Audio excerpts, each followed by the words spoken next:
ഇപ്പം ഗീതാകുമാരിക്കെന്ന് വെച്ച് കഴിഞ്ഞാൽ ഒരു അഭിഷേക വിശ്വാസവും നമ്മൾ പറയും. എന്ന് വെച്ച് കഴിഞ്ഞാൽ നമുക്കൊരു ഡൗട്ട് അടിക്കത്തില്ല, സംശയം തോന്നത്തില്ല. എല്ലാ വിഷയങ്ങളും ഇപ്പോൾ ചെറിയ വിശ്വാസം വലിയ വിശ്വാസം കണ്ടിട്ട് അനോയിൻറ്റഡ് ഫെയ്ത്ത് എന്ന് പറഞ്ഞൊരു റിലവുണ്ട്. അവിടെ വന്നു കഴിഞ്ഞാൽ പിന്നെ നമുക്ക് ഡൗട്ട് തോന്നത്തില്ല. ഇപ്പം ചില ആൾക്കാരോട് പറയത്തില്ലേ, നീ വിഷമിക്കണ്ടടി, അടുത്ത പ്രാവശ്യം വരുമ്പോൾ നീ ഭർത്താവിനെ കൂട്ടിക്കൊണ്ട് വരും.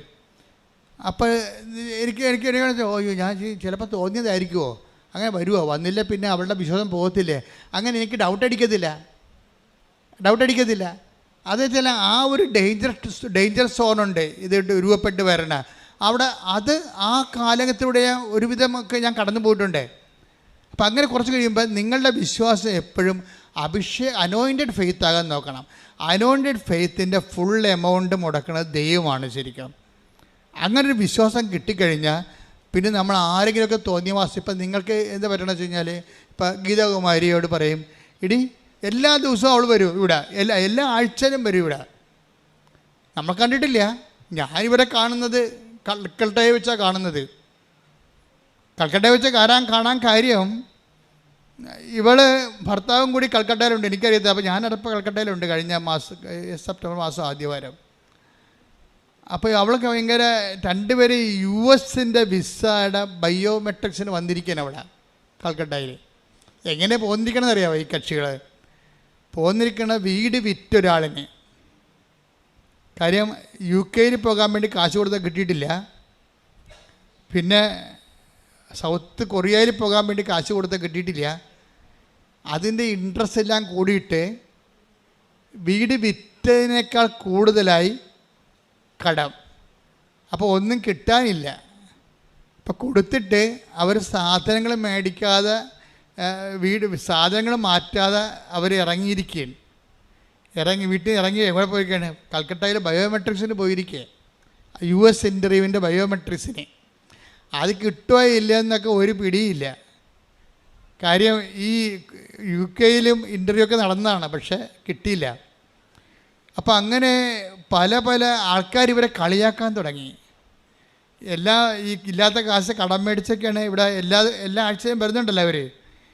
ഇല്ലാത്ത കാശ് കടം മേടിച്ചാൽ ഇവിടെ വരണത്. അപ്പോൾ എല്ലാവരും ഇപ്പോൾ നാട്ടുകാർ മാത്രമല്ല, ഭർത്താവും ചോദിക്കും, നീ കൃപാസനത്തിൽ പോയിട്ട് വല്ലതും കിട്ടിയാ? വെറുതെ കടം മേടിച്ച് പോയി വെറുതെ കുടുംബം പിന്നെയും കടത്തിലാകുകയിൽ. അന്ന് അമ്മായിയമ്മയും ചോദിച്ചു, പിന്നെയും കടം മേടിച്ച് പോയി പിന്നെയും കടത്തിലാകുകയല്ലേ? ഭർത്താവും അവസാനം ചോദിച്ച്, ഇപ്പം മാതാവെല്ലാം തന്നാ? വെറുതെ. അപ്പോൾ അയാൾ തന്നെ തന്നെത്താൻ പറയും, വെറുതെ തന്നെത്താൻ പറയണപ്പോൾ ഇവർക്ക് ചങ്കലപ്പുണ്ടാകും ശരിക്കും.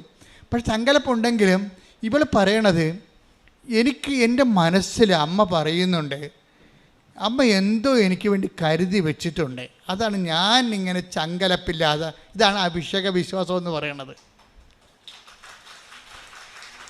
അതായത് ഇങ്ങനെ എല്ലാം തകർന്ന് തരിപ്പണമായി. ഭർത്താവും അവളുടെ വിശ്വാസത്തെ കളിയാക്കുന്നു, അമ്മായിയമ്മയും കളിയാക്കുന്നു. നാട്ടുകാരെ പറയും, കടം മേടിക്കാൻ ചെല്ലുമ്പോൾ മാതാവിനോട് ശനിയാഴ്ച പറയും, നാളെ ഞായറാഴ്ചയാണ്, അമ്മയെടുത്ത് പോകണം, എൻ്റെ അടുത്തൊന്നും ഇല്ല എന്ന് പറയും. ഇങ്ങനെ അമ്മയോട് തന്നെ മാതാവിനോട് തന്നെ നേരിട്ട് പറയും, നാളെ ഞായറാഴ്ചയാണ്, അമ്മയെടുത്ത് വരുന്ന ദിവസമാണ്, എൻ്റെ അടുത്തൊന്നും ഇല്ല. അതായത് കടം മേടിച്ചാൽ മാത്രമേ വണ്ടിക്കാശ് കിട്ടത്തുള്ളൂ ഇവിടെ വരാൻ വേണ്ടി. പക്ഷെ അവൾ എങ്ങനെയെങ്കിലുമൊക്കെ അത് സംഘടിപ്പിച്ചെടുക്കുക, കിട്ടുകയൊക്കെ ചെയ്തിട്ട് അവൾ വരും. മുടങ്ങിയിട്ടില്ല. മുടങ്ങാത്ത നിരയുമ്പോൾ ഇവൾ പിന്നെ പറഞ്ഞൊരു വാക്കുണ്ട്, എനിക്ക് വണ്ടി എടുക്കുമ്പോൾ ഭയങ്കര ഹരമാണ്. വെച്ച് കഴിഞ്ഞാൽ വണ്ടി ഓടിക്കാനുള്ള ത്രില്ലല്ലേ. വണ്ടി എടുത്താൽ പിന്നെ ഞാൻ നിർത്തത്തില്ല. എന്താ കാര്യം അറിയാവോ? വണ്ടി ഓടിച്ച അപ്പം തന്നെ ഞാൻ പ്രത്യക്ഷീകരണ പ്രാർത്ഥന തുടങ്ങും. എന്തുമാത്രം ദൂരത്ത് കൊണ്ട് പത്രം കൊടുക്കാൻ പറ്റും, അപ്പോൾ എനിക്ക് സന്തോഷമാണ്. എന്താ കാര്യം? അത്രയും എനിക്ക് പ്രത്യക്ഷീകരണ പ്രാർത്ഥന ചൊല്ലാമല്ലോ എന്ന്. ഓരോ മനുഷ്യൻ്റെ അനുഭവം കണ്ടില്ലേ? ഇവരൊക്കെ ഈ കഴിഞ്ഞ കാലങ്ങളിൽ വിശ്വാസത്തിലേക്ക് വന്ന ആൾക്കാരാണ്. അതിൻ്റെ കമൻറ്റ് വായിക്കണം താഴേക്കുള്ള, ഞാനും നടക്കുന്ന ക്രിസ്ത്യാനിയാണെന്നും പറഞ്ഞു. ഗീതാകുമാരുടെ താഴെയുള്ള കമൻറ്റ് നോക്കണം, എൻ്റെ മകളെ ഞാനും ക്രിസ്ത്യാനിയാണല്ലോ എന്ന്. എന്ന് വെച്ച് കഴിഞ്ഞാൽ ക്രിസ്ത്യാനികളെ നാണിപ്പിച്ചുകൊണ്ട് വേറൊരു സമൂഹം ഇവിടെ ദൈവത്തെ അനുഭവിച്ചുകൊണ്ട് ഒരു പീഠത്തിന്മേൽ ഉയർത്തപ്പെട്ട വിളക്കായി ദൈവം ഉയർത്തിയിട്ടുണ്ട്. Hallelujah, hallelujah, hallelujah. യേശുവേ നന്ദി. യേശുവേ ജാതിയരെ വിശ്വാസത്തിന് ദീപസ്തംഭമായി ഉയർത്തുന്നതിനെ നന്ദി പറയുന്നു. ഞാൻ ഈ പല വിഷയങ്ങളിലും ഞാനൊരു ഗുഡ് ബൈ പറഞ്ഞതിൻ്റെ കാരണം ഈ ഫ്രഷ് ഹാൻഡ്സിന് കിട്ടിയിരിക്കുന്ന ദൈവാനുഭവങ്ങളാണ്. ഒരു തിയോളജി ഇല്ല, ഒരു കാറ്റഗിസം ഇല്ല, അവരെ ട്രെയിൻ ചെയ്യാൻ ആളില്ല. പക്ഷേ ക്രിസ്തു ദൈവമാണെന്നുള്ളതിനെക്കുറിച്ച് അവരാരും പഠിപ്പിക്കാതെ തന്നെ ദൈവം നേരിട്ട് പഠിപ്പിച്ചിട്ടുള്ള അനുഭവങ്ങൾ പഠിപ്പിച്ചിട്ടുള്ള ഒരു സമൂഹം ഇവിടെ രൂപപ്പെട്ട് വന്നിട്ടുണ്ട്. നമ്മളുടെ ലക്ഷ്യമെന്ന് പറയുന്നത് എന്താണ്? ക്രിസ്തുവിനെ അറിയാത്തവരെ അറിയിക്കുക, അറിഞ്ഞവരെ ആഴപ്പെടുത്തുക. കൃപാസനം പണ്ട് കടലിൽ കൺവെൻഷൻ നടത്തുമ്പോഴും നോട്ടീസ് ഞാൻ എഴുതിയിരുന്നതാണ്, ക്രിസ്തുവിനെ അറിയാത്തവർ അറിയിക്കുക, അറിഞ്ഞവരെ ആഴപ്പെടുത്തുക. മിഷനാണ് സാധനം, മിഷനാണ് സംഭവം. അപ്പോൾ ഈ മിഷനാണെന്ന് തോന്നിക്കഴിഞ്ഞാൽ ഇതിനൊരു അനോയിൻറ്റിങ് കിട്ടും. ഇപ്പോൾ ഈ ഗീതയുടെ അനോയിൻറ്റിങ് എന്താ? ഈ പത്രം വണ്ടിയെ കയറിക്കഴിഞ്ഞാൽ ഇവൾ പറയണത്, വണ്ടിയെ ഉള്ള കാശ് പെട്രോൾ അടിക്കും, എന്തുമാത്രം ദൂരം പോകാം അത്രയും പോകാൻ വേണ്ടി ഞാൻ ആശിക്കും. എന്താ കാര്യം? അത്രയും ദൂരത്ത് പോയി ദൂരം വരെ പോയി പ്രത്യക്ഷീകരണ പ്രാർത്ഥന ചൊല്ലാം, തിരിച്ച് അത്രയും ദൂരത്ത് പോയി കർത്താവിൻ്റെ വചനം വിളമ്പിക്കൊടുക്കാം എന്ന് പറയുമ്പോൾ ഇത് കുറേ നാളായി കഴിയുമ്പോൾ ഇവൾ ഇതിൻ്റെ അകത്ത് ഇൻവെസ്റ്റ് ചെയ്യണ ദൈവസ്നേഹമാണ്. പറഞ്ഞു മനസ്സിലായേ? നിങ്ങളതിൻ്റെ ടെക്നിക്ക് മനസ്സിലാക്കണം. ഇതിൻ്റെ അകത്ത് ഇൻവെസ്റ്റ് ചെയ്യണത് സാങ്കേതികമായ ജ്ഞാനമല്ല, പ്യുവർ ലവ് ഓഫ് ഗോഡാണ് ഇൻവെസ്റ്റ് ചെയ്യണത്. അവരതിൻ്റെ ഏവിയേഷൻ പോയിട്ടാണ് ഓടിക്കണത് ഈ സംഭവം. പ്യുവർ ലവ് ഓഫ് ഗോഡ് കർത്താവിൻ്റെ പ്രതിയുള്ള സ്നേഹത്താലാണ്. അല്ലാതെ ഉടമ്പടി എടുത്തു എനിക്ക് ഇന്ന വിഷയം, എന്നിട്ട് ഞാൻ റിസൾട്ട് വരുമ്പോൾ അവരെ വിളിച്ച് ചോദിച്ചു, ഇവരെ വിളിച്ച് ചോദിച്ചു, എന്നിട്ട് അവർക്ക് കിട്ടിക്കഴിയുമ്പോൾ ഞാനും ഉടമ്പടി എടുത്തല്ല, എന്നിട്ട് പിന്നെ എനിക്കെന്താ കിട്ടാഞ്ഞത്, ദൈവം എനിക്കെന്താ തരാഞ്ഞത്, എന്നിട്ട് പിന്നെ മോന്തം കയറ്റി, പിന്നെ നിങ്ങളുടെ പ്രേക്ഷിത പ്രവർത്തനത്തിൻ്റെ അളവ് കുറഞ്ഞ്, പിന്നെ നിങ്ങളുടെ പ്രാർത്ഥനയുടെ എരിവ് കുറഞ്ഞ്, അങ്ങനെയൊക്കെ ഒത്തിരിയേറെ പരീക്ഷണങ്ങൾ ഇതിൻ്റെ അകത്തുണ്ട്. അവിടെയൊക്കെയാണ് ഗീതാകുമാരിയെ പോലെയുള്ളവർ നമുക്ക് ഭയങ്കര ഒരു മാതൃകയായിട്ട് വരണത്. എന്താ കാര്യം വെച്ച് കഴിഞ്ഞാൽ, മുമ്പും പിറകും നോക്കാതെ ദൈവത്തിനെ തന്നെ നോക്കിക്കൊണ്ട് തൻ്റെ ജീവിതത്തിൻ്റെ അവസ്ഥകളെ, ഇപ്പോൾ രാത്രി ഭർത്താവ് എഴുന്നേറ്റ് നടക്കുന്ന ഉറക്കമ്മനിയില്ലേ കൽക്കട്ടയിൽ നാളെ ഇൻ്റർവ്യൂ ആണ്. ബയോണ്ട് മെഡിസിൻ കഴിഞ്ഞിട്ട് പിന്നെ ഇൻ്റർവ്യൂ വരുവരെ. ഇൻ്റർവ്യൂ ആണ് എല്ലാവരും വിഷമിക്കുക. എൻ്റെ ഇൻ്റർവ്യൂവിന് 10-60 പേരുണ്ടായിട്ട് 4-5 പേർക്കാണ് അവർ അക്സെപ്റ്റ് ചെയ്തത്. US ഇൻ്റർവ്യൂ ഭയങ്കര പ്രയാസമാണ്. അവർ വല്ലാത്ത ചോദ്യങ്ങളൊക്കെ ചോദിക്കും. ദൈവം അവിടെ വന്ന് എന്തെങ്കിലും ഒരു ദൈവത്തിനറിയാമല്ലോ വാട്ട് ഈസ് ഹാപ്പനിങ് എന്നറിയാമല്ലോ. അപ്പോൾ എന്നെ ഇൻ്റർവ്യൂ ചെയ്യാതിരുന്നുള്ള അമേരിക്കനായിരുന്നു.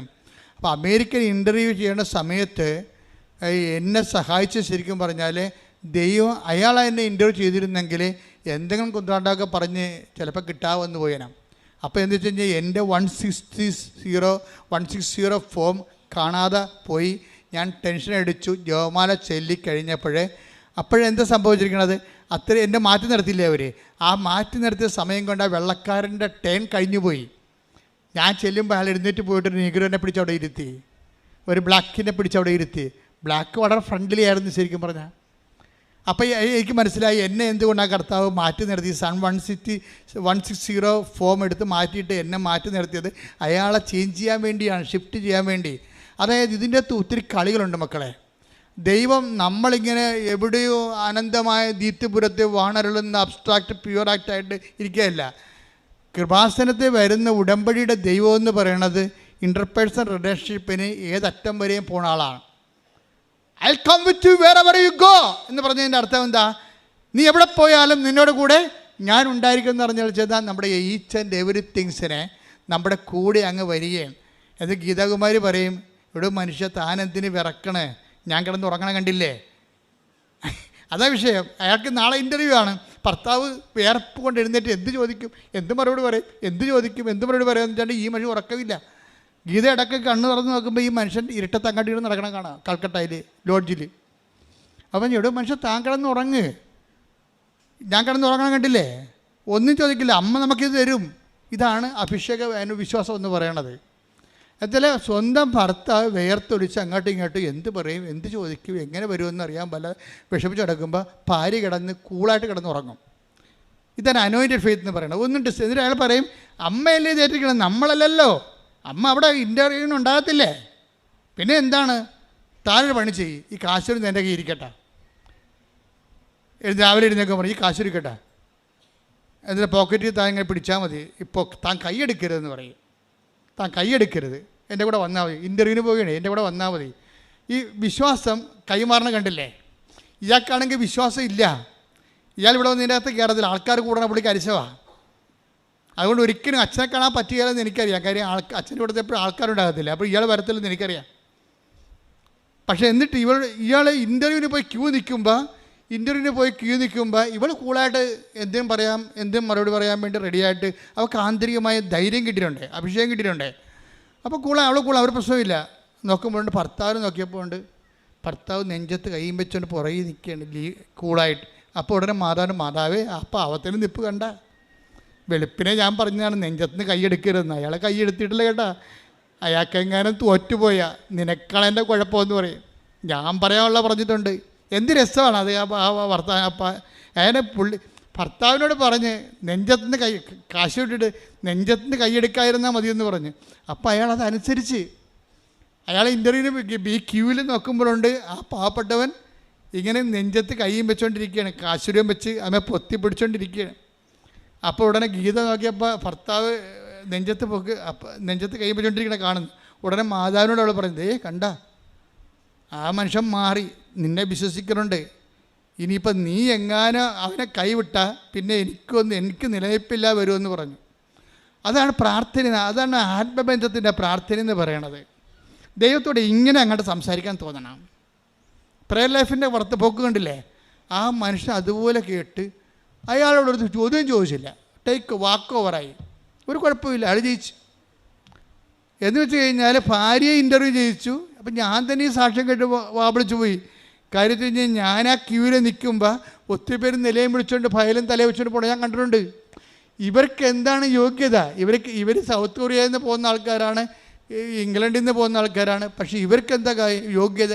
ഇവരുടെ യോഗ്യത അനോയിൻറ്റഡ് ഫെയ്ത്താണ്, കറുപ്പില്ലാത്ത വിശ്വാസം. ഇവിടുന്ന് എന്താണ് പറഞ്ഞിരിക്കണത് അത് അവരുടെ രീതിയിൽ അങ്ങോട്ട് അതിനേക്കാൾ മെച്ചോട്ട് ചെയ്യും. നിങ്ങൾക്ക് ചിലർക്ക് പറ്റിക്കുന്ന അബദ്ധം എന്താ അറിയാമോ? ഇവിടുന്ന് എന്ത് പറഞ്ഞാലും നിങ്ങളുടെ രീതി എന്ത് കുറച്ച് ചെയ്യാൻ പറ്റുമെന്നാണ് നോക്കണത്. അതാണ് പ്രശ്നം വേണ്ടത്. ഇപ്പോൾ ഞങ്ങൾ പറഞ്ഞ് പത്രം നിങ്ങളെല്ലാവരും ഓരോരുത്തരായിട്ട് പത്രം ആൾക്കാരുടെ കയ്യിലെത്തിക്കണം, വിശ്വാസപ്രമാണം ചെല്ലണമെന്ന് പറയും. അപ്പോൾ ചിലരാണെന്ന് പറഞ്ഞാൽ കയ്യിലെത്തിക്കണം എന്നല്ലേ അച്ഛൻ പറഞ്ഞുള്ളൂ, പള്ളിയുടെ വാതിക്കെ കൊണ്ട് വെച്ചാലും ആൾക്കാരുടെ കയ്യിലെത്തിക്കൊള്ളുമല്ല എന്ന് പറഞ്ഞുകൊണ്ട് നിങ്ങൾ അതിനകത്ത് വെള്ളം ചേർക്കും. നിങ്ങൾ വെള്ളം ചേർക്കുമ്പോൾ തന്നെ ദൈവവും നിങ്ങളുടെ കാര്യത്തിൽ വെള്ളം ചേർക്കും. കാര്യം എന്താ കാര്യം?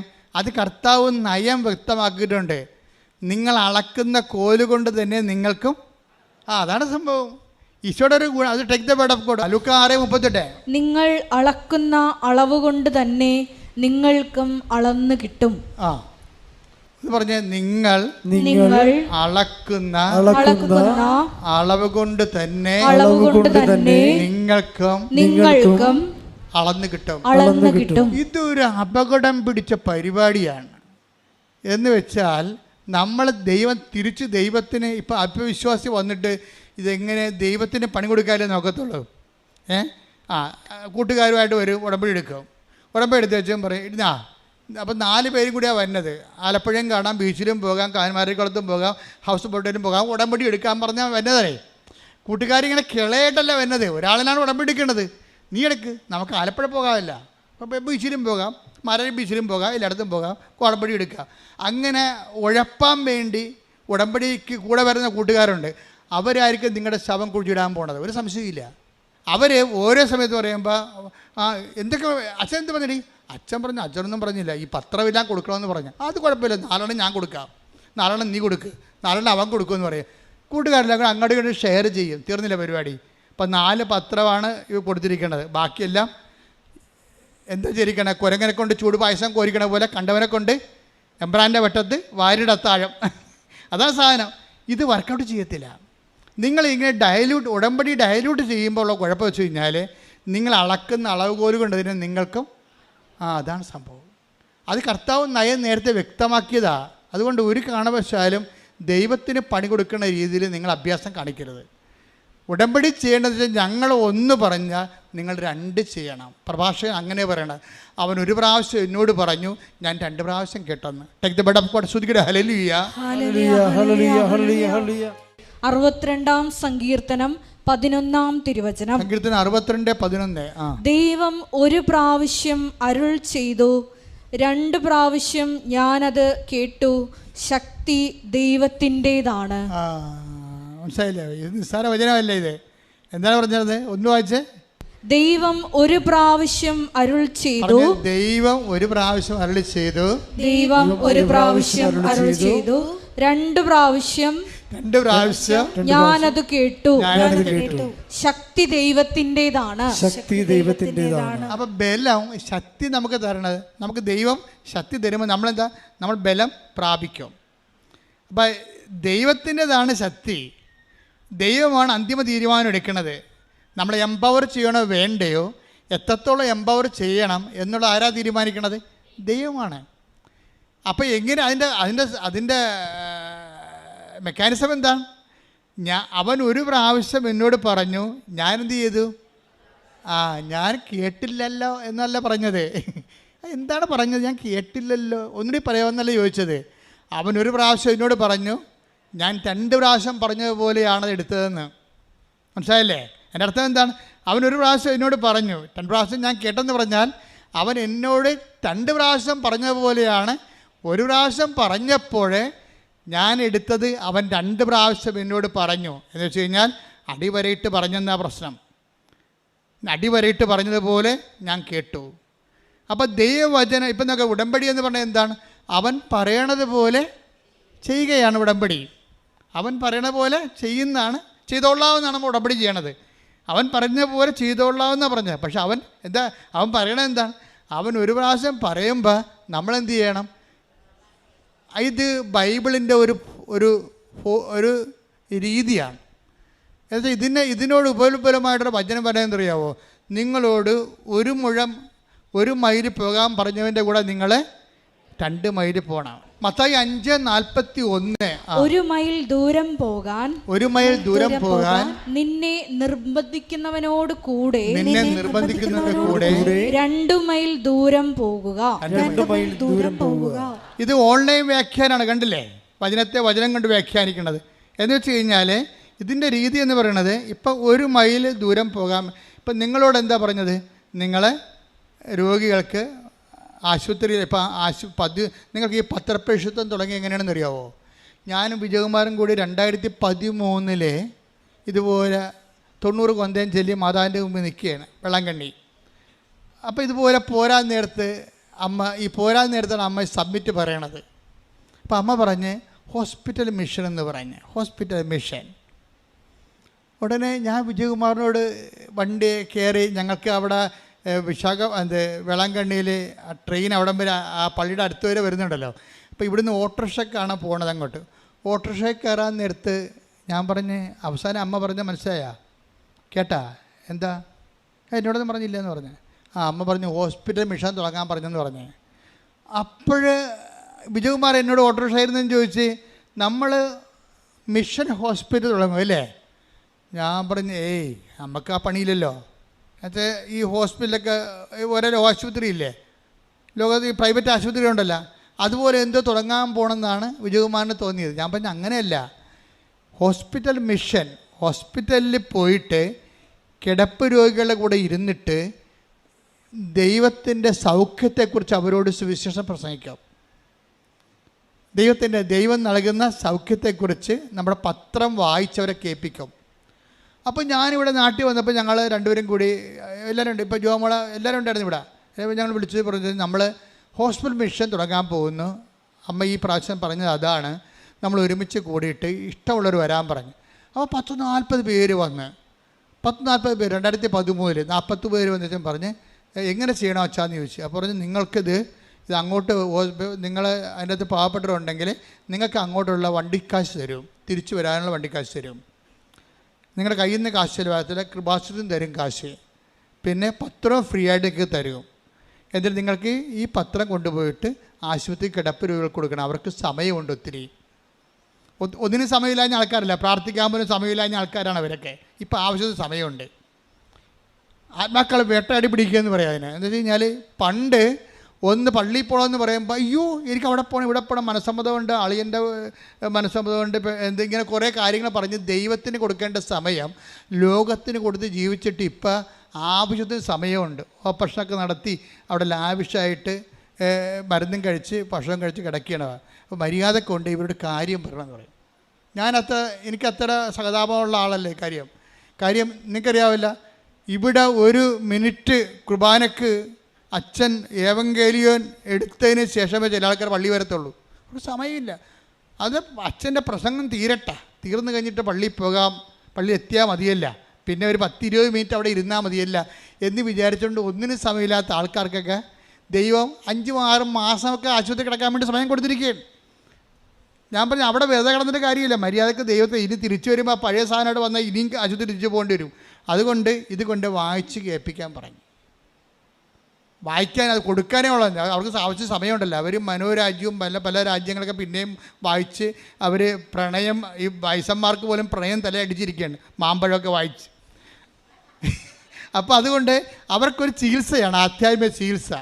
അമ്മ പറഞ്ഞതാണ് വേളാങ്കണ്ണി വെച്ച്. ഞങ്ങൾ ആ ചികിത്സ കൃത്യമായിട്ട് ചെയ്ത് 3 കൊല്ലം ചെയ്ത്. ഹോസ്പിറ്റൽ ഇപ്പം കൂടുന്നുണ്ട്. ഇപ്പം ചെയ്യണമെന്ന് പറഞ്ഞു കഴിഞ്ഞാൽ ഈ നിങ്ങൾ കൊണ്ടുവന്നിരിക്കുന്ന തുണികളെല്ലാം അവർക്ക് കൊടുക്കുന്നു. ആ തുണികൾ അവർ കൊണ്ടുപോയി ഒരു സ്ഥലത്ത് കൊണ്ടുപോയി രോഗികൾക്ക് കൊടുക്കുന്നതാണ് ഇപ്പം ചെയ്യണത്. കാര്യം ഹോസ്പിറ്റൽ മിഷൻ ഇപ്പം നിങ്ങളല്ല ചെയ്യണത്. അപ്പോൾ അതുകൊണ്ട് ആ മിഷൻ മാറ്റി. ആ മിഷൻ ഇപ്പം നിലനിൽക്കുന്നുണ്ട് ശരിക്കും പറഞ്ഞാൽ. അപ്പോൾ ഇതിൻ്റെ അകത്ത് എന്നെ ഞെട്ടിപ്പിച്ചതെന്ന് വെച്ച് കഴിഞ്ഞാൽ ഹരിപ്പാട് ആശുപത്രിയിൽ പോയ പാർട്ടി പത്രം കൊടുക്കുമ്പോൾ ഒരു വല്യപ്പൻ പറഞ്ഞ് എൻ്റെ കണ്ണട പോയിരിക്കുകയാണ്, അത് കണ്ണ് കാണാൻ പാടില്ല, വായിക്കാൻ പറ്റത്തില്ലെന്ന് പറഞ്ഞ്. ഉടനെ ഈ കൊണ്ടുപോയ ആൾ അവിടെ ഇരുന്ന് ആ കട്ടിലേ ഇരുന്ന് കൊണ്ട് ആ പത്രത്തിൻ്റെ 8 പേജും ഈ വല്യപ്പനെ വായിച്ച് കേൾപ്പിച്ച് 2.5 മണിക്കൂർ. നോക്കിയേ, ഉടമ്പടിക്ക് മുമ്പുണ്ടായിരുന്നൊരു കൃപാസനത്തിൻ്റെ ഒരു പരിച്ഛേദമാണേ 2.5 മണിക്കൂർ. ഇത് ആരാണെന്നറിയാവോ? ഇവർ മാർക്സിസ്റ്റ് പാർട്ടിയുടെ പഞ്ചായത്ത് മെമ്പറാണ്, നോൺ ക്രിസ്ത്യനാണ്. ഇവർ ചെയ്തിരിക്കുന്ന പരിപാടിയാണിത്. അവരിപ്പോഴും ഉണ്ട് കൃപാസനത്തിൽ പരിശുദ്ധയായിട്ട്.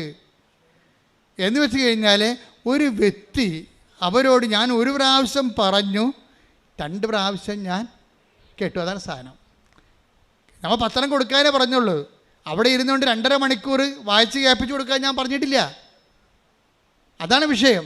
നിങ്ങൾ പലരും ചെയ്യണത് ഈ പറഞ്ഞതിൻ്റെ അകത്ത് നിന്ന് എന്ത് കുറക്കാൻ പറ്റുമെന്നതൊക്കെയാണ്. നമ്മളിപ്പോൾ എന്തെങ്കിലും ഇപ്പോൾ ആട് കച്ചവടം, ആന കച്ചവടമൊക്കെ പറയുമ്പോൾ ഒരു എമൗണ്ട് പറയത്തില്ലേ. അപ്പോൾ ഉടനെ നമ്മൾ ചോദിക്കും വല്ലതും കുറക്കാൻ പറ്റുമെന്ന് ചോദിക്കത്തില്ലേ.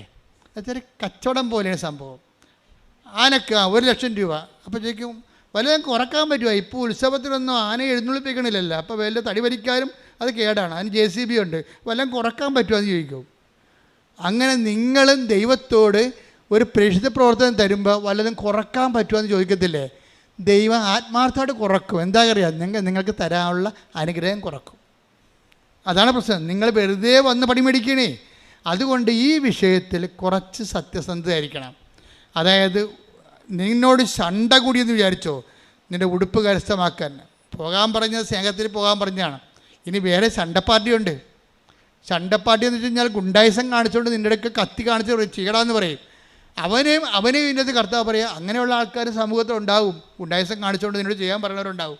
അപ്പോൾ അവനോടും പറയണം, ശണ്ട കൂടി നിന്നോട് ഉടുപ്പ് കരസ്ഥമാക്കാൻ ഉദ്ദേശിക്കുന്നവനെ മേലങ്കി കൂടി കൊടുക്കണം പറയും. നിന്നോട് ചോദിക്കുന്നവർക്കെല്ലാം കൊടുക്കാൻ പറയും. ഈ കൊടുക്കുക എന്നുള്ള സംഭവം എന്ന് വെച്ച് കഴിഞ്ഞാൽ ഉടമ്പടിയുടെ ഏറ്റവും വലിയ ഒരു കൃപ ആർജനത്തിൻ്റെ ഒരു സംഭവമാണ്. വാങ്ങിക്കാനുള്ള സന്തോഷത്തെക്കാളുപരി കൊടുക്കാനുള്ള സന്തോഷം ഉണ്ടാകണം. അതിനൊരു അനോയിൻറ്റിങ് ഉണ്ട്, പ്രത്യേകിച്ച് അനോയിൻറ്റിങ് ഉണ്ട്.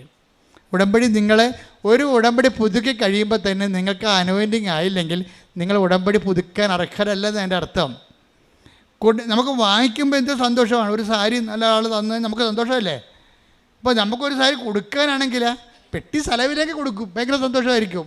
പെട്ടി സ്ഥലം ഉണ്ട്, നിങ്ങൾ കൊടുക്കാൻ 2 ഉള്ളെങ്കിൽ അയ്യോ ഇനിയിപ്പോൾ മഴക്കാലമൊക്കെ ആയിരിക്കും, മഴക്കാലത്തൊക്കെ ഉടുക്കാൻ സാധനം വേണ്ടേ എന്ന് പറഞ്ഞുകൊണ്ട് എടുത്ത സാരി പിന്നെ എടുത്ത് അകത്ത് വെക്കും. അപ്പോൾ നിങ്ങൾ ഉടമ്പടിയിലല്ല ശരിക്കും പറഞ്ഞാൽ. ദൈവത്തിന് അറിയാമല്ലോ ഇത്. കൈ ചുരുങ്ങിയ, കൈ ശോഷിച്ചു പോയ ആളാണ്. കർത്താവ് എപ്പോഴും കൈ സൂക്ഷിച്ചു പോയ ഒരാളെ കാണുന്നില്ലേ? മർക്കോസ് 3:3. കൈ ശോഷിച്ചവനോട് അവൻ പറഞ്ഞു, പറഞ്ഞേ, കൈ സൂക്ഷിച്ചവനോട് അവൻ പറഞ്ഞു, കൈ ശോഷിച്ചവനോട് അവൻ പറഞ്ഞു, എഴുന്നേറ്റ് നടുവിലേക്ക് വരൂ. എഴുന്നേറ്റ് നടുവിലേക്ക് വരൂ. അനന്തരം അവൻ അവരോട് ചോദിച്ചു, സാപത്തിൽ നന്മ ചെയ്യുന്നതോ തിന്മ ചെയ്യുന്നതോ ജീവൻ രക്ഷിക്കുന്നതോ നശിപ്പിക്കുന്നതോ ഏതാണ് നിയമാനുസൃതം? അവർ നിശബ്ദരായിരുന്നു. അവരുടെ ഹൃദയകാഠിന്യത്തിൽ ദുഃഖിച്ച് അവരെ ക്രോധത്തോടെ നോക്കിക്കൊണ്ട് യേശു അവനോട് പറഞ്ഞു, കൈ നീട്ടുക. അവൻ കൈ നീട്ടി, അത് സുഖപ്പെട്ടു. ഉടമ്പടി ഇത്രേ നിങ്ങളോട് പറയുന്നുള്ളൂ. എന്താ പ്രശ്നം? യേശു എന്താ പറയണത്? നിങ്ങൾ കൈ സൂക്ഷിച്ചിരിക്കുകയാണ്. അർത്ഥ കൈ കുപ്പിലെക്കാത്ത പാർട്ടിയാണ്. കൈയൊക്കെ നേരെ ഉണ്ടാകുവേ, പക്ഷെ ദൈവത്തിൻ്റെ മുമ്പിൽ, മനുഷ്യൻ്റെ മുമ്പിലാണ് നീണ്ടിരിക്കണ കൈ. ദൈവത്തിൻ്റെ മുമ്പിൽ നിങ്ങളുടെ കൈയെല്ലാം സൂക്ഷിച്ചിരിക്കുകയാണ്. നീളത്തല്ല, ആരെ കണ്ടാൽ നീളത്തില്ല. ഒരു രോഗിനെ കണ്ടാൽ നീളത്തില്ല, ഇല്ലായ്മക്കാരനെ കണ്ടാൽ നീളത്തില്ല. കൈ ഇങ്ങനെ സൂക്ഷിച്ചങ്ങനെ ഇരിക്കും. ഇങ്ങനെ ആർക്കും ഒന്നും കൊടുക്കത്തില്ല. അർത്ഥയ്ക്ക് ഉപ്പ് ചേക്കാത്ത ആൾക്കാരോട് ദൈവം പറയും, കൈ നീട്ടുക. എന്താണ്? കൈ നീട്ടിയാണ് നമ്മൾ കൊടുക്കുന്നത്. ഉടമ്പടി കൊടുത്തുകൊണ്ട് നിൻ്റെ കൃപയുടെ നിലവാരം വർദ്ധിപ്പിക്കുന്ന ഒരു പദ്ധതി പ്രയോഗമാണ്. പ്രാർത്ഥിക്കുക, കർത്താവായ ദൈവമേ, മനുഷ്യന്മാർക്ക് ഒന്നും കൊടുക്കാതെ, ആവശ്യപ്പെട്ടവൻ ചോദിച്ചാലും കൊടുക്കാതെ എന്റെ കൈ സൂക്ഷിച്ചു പോയതായി നീ കണ്ടെത്തിയെങ്കില് ഉടമ്പടിയിലൂടെ എന്റെ സൂക്ഷിച്ച കയ്യെ, കൊടുക്കാത്ത കയ്യെ നീ സുഖപ്പെടുത്തിക്കൊണ്ട് നിന്റെ ദാനത്തിന്റെ, നിന്റെ ഔദാര്യത്തിന്റെ ആളായ്മയായി എന്നെ ഉയർത്തണമേ, എന്നെ വളർത്തണമേ.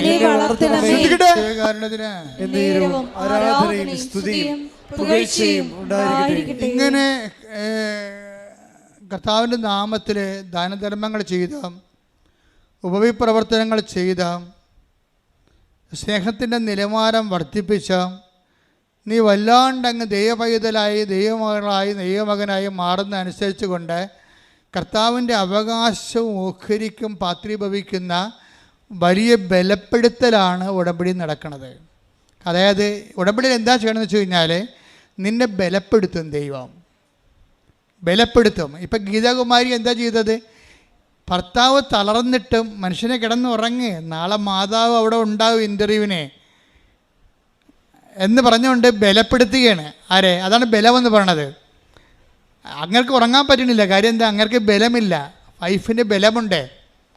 എന്താ അയാൾ ചോദിക്കണേ, അതെന്താ ഉറങ്ങാത്തതെന്ന് ചോദിക്കുക. അയാൾ പറയും, ഇടി നമ്മൾ വീട് വിറ്റിട്ടല്ലേ പോകുന്നത്, അപ്പോൾ ഇനി നമ്മൾ തിരിച്ച് നാട്ടിൽ ചെല്ലുമ്പോൾ ബയോമെട്രിക്സ് അല്ലേ ഇനി ഇൻ്റർവ്യൂ 19-ാം തീയതി അല്ലേ, അപ്പോൾ ഇനി 10 ദിവസം നമ്മൾ എവിടെ പോയി താമസിക്കും? അപ്പോൾ ഇവൾ പറയും, നമ്മൾ പോണില്ലല്ലോ, പിന്നെ എന്തിനാണ് താമസിക്കണത്? ഇത്തിരി കാശ് കയ്യിലുണ്ട്, ചെറിയ ഹോട്ടൽ വാങ്ങിച്ചിട്ട്, എവിടെയെങ്കിലും ഒരു മുറി എടുത്തിട്ട് നമ്മളവിടെ താമസിക്കും. വീട്ടിൽ പോകണില്ല, വീടില്ലല്ലോ, വീടില്ലല്ലോ എന്നൊക്കെ സിമ്പിളായിട്ട് പറയണേ. കാരണം വീട്ടിൽ പോകാൻ വീടില്ല, വീട് വിറ്റുപോയില്ലേ. അയാളാണെങ്കിൽ നിങ്ങളെടുത്ത് ഇറങ്ങണമെന്ന് പറയുമ്പോൾ ഇവൾ പറയും, ചേട്ടാ ഞങ്ങൾ വരും, ഞങ്ങളൊരു ഇൻ്റർവ്യൂവിൽ പോവുകയാണ്, വന്നിട്ട് ഉടനെ ഇറങ്ങിക്കൊള്ളാം. അപ്പോൾ അത്രയും തിടുക്കത്തിലാണ് അയാൾ നിൽക്കണത്, വീട് എടുത്ത ആൾ നിൽക്കണത്.